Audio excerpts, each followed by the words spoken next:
Ganga versus मंगा।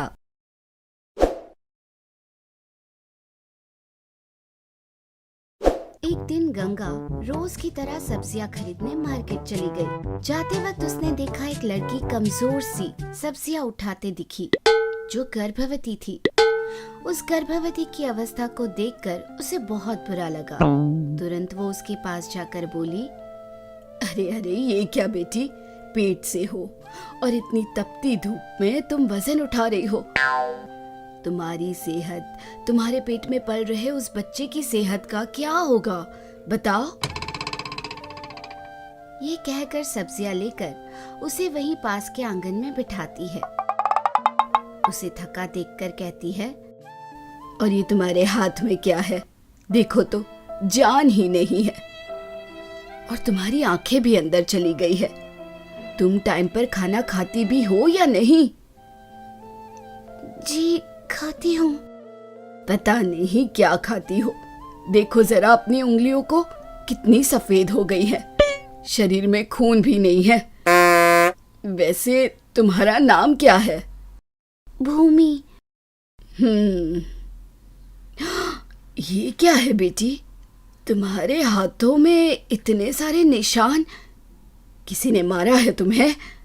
अब वो क्या हुआ बेटी, मैं तुम्हारी माँ जैसी हूँ, अपनी माँ से छुपाओगी क्या?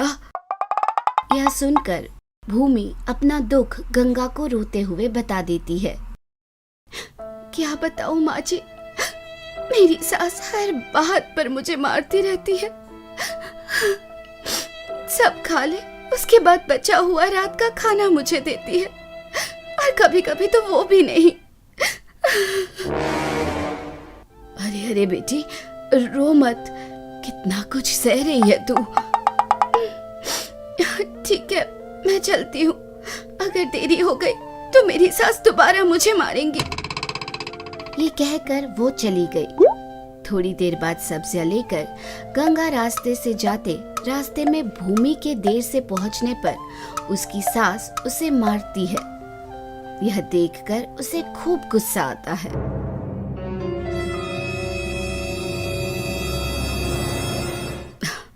ये इंसान है कि जानवर, एक गर्भवती लड़की होने के बाद भी उसे ऐसे पीट रही है। इसे तो सबक सिखाना ही होगा। भूमि को पीटने के बाद भूमि की सास भूमि से कहती है, अजी सुन, मेरे वापस आने तक सारे बर्तन धुल कर हो जाने चाहिए, सारे कपड़े भी धुल जाने चाहिए, वरना वो बेल्ट दिख रही है ना। कहकर आराम से पंखे के नीचे बैठकर टीवी देखती है। भूमि कुछ तो कर नहीं सकती, वो बर्तन मांजने लगती है। तब गंगा वहां पहुंच जाती है और भूमि को देखकर कहती है, अरे अरे, ये सब क्या है बेटी, तुम पेट से हो और इतना सब कुछ कर रही हो, तुम उठो, ये सब मैं देख लूंगी। नहीं नहीं माँ जी, आप क्यों तकलीफ करती हैं? अरे ऐसे क्यों कह रही हो, मेरी बेटी होती तो क्या मैं ये सब नहीं करती? चलो चुपचाप वहां कुर्सी पर बैठ जाओ। गंगा हाथ घुमाकर एक मैजिक करती है और तुरंत बर्तनों और घर के कपड़ों में जान आ जाती है। वो अपने आप धुलने लगते हैं। फ्रिज में रखे एप्पल, किचन में रखा चाकू भूमि के पास आकर एप्पल काट कर भूमि को खिलाने लगती है। झाड़ू अपने आप ही घर को साफ करने लगता है। इस तरह गंगा अपने मैजिक से पूरे घर को चकाचक कर देती है। तब भूमि की सास भूमि को कुर्सी में बैठकर एप्पल खाते हुए देखकर जल जाती है और भूमि से कहती है, आहा महारानी, घर साफ करने को कहा तो तू तो आराम से सेब खाए जा रही है। अब नहीं सासू माँ, मैंने पूरा घर साफ कर दिया है, आप खुद देख लीजिए। मुझे उल्टा जवाब देती है, ऐसे नहीं सुनेगी तू। बेल्ट कहाँ है? कहकर बेल्ट से मारने जाती है। no! पर उस बेल्ट में जान आ जाती है। वो उल्टा उसे ही पीटना शुरू कर देता है। पूरे घर में भगा भगा कर खूब मारता है। मार खाकर वह चिल्लाना शुरू करती है और पूरे घर में चिल्लाते हुए दौड़ती रहती है। हाय रे, हे भगवान, कोई बचा लो मुझे। आई, ओहो। चिल्लाते चिल्लाते पूरे घर में दौड़ने लगती है। उसे पीट पीट कर बेल्ट भी टूट जाता है। उससे सास की जान में जान आती है। बच गई रे, बच गई। भगवान, अच्छा हुआ जो ये बेल्ट टूट गया। हाय। तभी वहाँ पड़ी एक लकड़ी में जान आ जाती है। वो लकड़ी भी सास को मारने लगती है। वो फिर से डर के मारे भागना शुरू करती है। इससे तो अच्छा वो बेल्ट ही था, वो तो सिर्फ मार रहा था। आए, ओहो, ये तो हड्डियां भी तोड़ रही है। ऐसे कहते हुए भागते भागते वो थक कर कुर्सी में बैठ जाती है। तब उस कुर्सी में भी जान आ जाती है। वो उसे हवा में उठाकर नीचे फेंक देती है। उसके बाद लकड़ी और कुर्सी दोनों मिलकर उसे पीटने लगते हैं। दौड़ दौड़ कर सास थक जाती है। प्यास लगने पर पानी पीने के लिए ग्लास उठाती है। ग्लास में भी जान आ जाती है और वो सास के मुंह पर पानी मारती है। तब वो रोने लगती है। अरे भगवान, ये क्या हो रहा है, ये क्या हो रहा है। इसे देखकर भूमि सास को पानी देती है। तब गंगा उससे कहती है, क्या हुआ रंगम्बा, थोड़ी देर की मारपीट से ही तुम इतनी सहम गई। तो सोचो, बेचारी वो लड़की दिन रात इस घर में मेहनत करती है, उस बच्ची को कैसा लगता होगा। अब मुझे समझ आ गया, मुझे माफ कर दो। अब से मैं अपनी बहू को प्यार से रखूंगी, उसकी देखभाल करूंगी। हाँ, तुम नहीं करोगी तो ये सब तुम्हारी देखभाल जरूर करेंगे।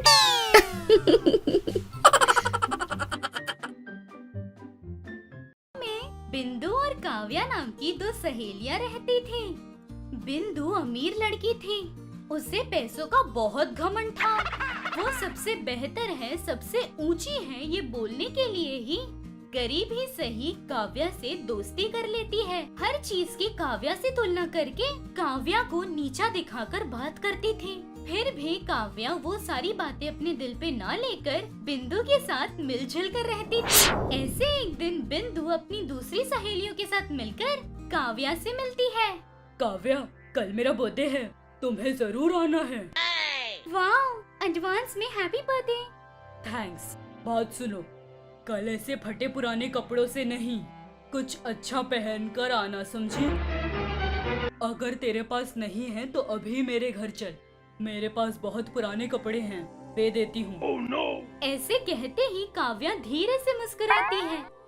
अभी हंसना नहीं, कल 4 लोगों के सामने मजाक मत बन जाना, समझी ना? हाँ। अच्छा, चलती हूँ, चलो। ऐसे बोलकर अपने सभी दोस्तों को लेकर वहाँ से जा रही थी। ऐसे जा रहे थे कि बिंदु की सहेली सिरी नाम की लड़की, क्यों ऐसे कहा उसे? तुम्हारे पुराने कपड़े उसके कपड़ों से ज्यादा अच्छे होंगे। तो मेरे ब्रांडेड कपड़े हैं, उसके पास कपड़े हैं, एक ही कपड़े को धुलकर हर दिन पहनती रहती है। सभी लोग तेरी तरह नहीं होते ना, इसलिए तो उसे मेरे पुराने कपड़े दूंगी कहा, आकर ले सकती है ना? नहीं लेगी, घमंड। उसे घमंड नहीं कहते, आत्मसम्मान कहते हैं। जब पैसे ही नहीं है तो आत्मसम्मान किस काम का? हाँ, चलो चलें। ऐसे बोलकर वहाँ से जा रहे थे। काव्या भी घर आ जाती है। घर आकर रसोई बना रही अपनी नानी के पास आकर, नानी, क्या बेटा? मुझे कपड़े सिलने की मशीन चाहिए नानी। अब तक के 100 बार पूछ चुकी हो तुम ये चीज, वो 100 बार मैंने कहा मुझसे नहीं हो पाएगा, फिर भी पीछा छोड़े बिना बार बार पूछ रही हो। मन बदल कर ले आऊंगी इसलिए। देखो, तुम्हारे माता पिता गुजर जाने के बाद से तुम्हें मैं ही देख रही हूँ। इस बुढ़ापे में घर घर जाकर काम कर रही हूँ। नानी की मदद करने का ख्याल नहीं, लेकिन पैसे कैसे खर्च कराएं इस बारे में बहुत सोचती हो। इसलिए पूछ रही हूँ नानी, तुम्हारी मदद करने के लिए। सिलाई की मशीन लाने पर उससे पैसे कमाऊंगी ये सोचकर। तुम कपड़े सिलाकर पैसे कमाओगी? तुम्हें सिलाना आता है? कभी भी मशीन देखी है? कैसे काटना है पता है? नहीं। तो फिर सिलाई की मशीन क्यों चाहिए?